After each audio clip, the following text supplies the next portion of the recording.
قولا ممن دعا إلى الله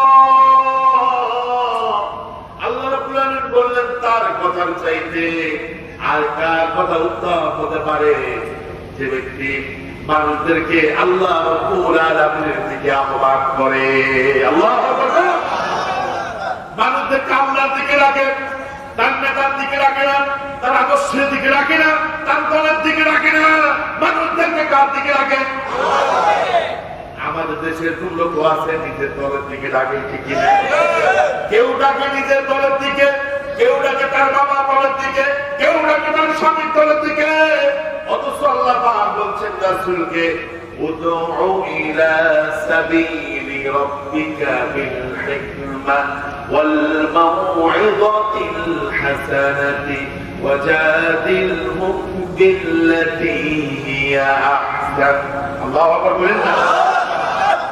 আমার আল্লাহ পাক বললেন খবরদার পৃথিবীর কোন দলের দিকে, কোন তন্ত্রমন্ত্রের দিকে ডাকা যাবে না। রাসূলকে আল্লাহ পাক আদেশ করেছেন আল আমরু বিল উজুব।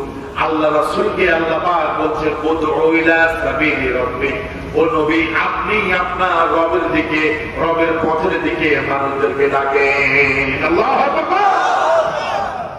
তাহলে আগের আয়াতে আল্লাহ পাক বলছেন ওয়ামান আহসানু কাওলান মিম্মান দাআ ইলা আল্লাহ। ওই ব্যক্তির চাইতে, ওই ব্যক্তির কথা চাইতে কার কথা উত্তম হতে পারে যে ব্যক্তি মানুষদেরকে কার দিকে ডাকে? যে ব্যক্তি মানুষদেরকে আল্লাহর দিকে ডাকে, আল্লাহর দাওয়াত দেয়, কোরআনের দাওয়াত দেয়, ইসলামের দাওয়াত দেয়। ওয়াকালা ইন্নানি মিনাল মুসলিমিন। আর সে নিজেকে মুসলমান করে মানুষের কাছে পরিচয় দেয়। আল্লাহু আকবার বলেন না?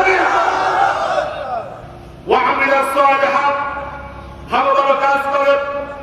ওই ব্যক্তির কথার চাইতে পৃথিবীতে কার কথা উত্তম হতে পারে?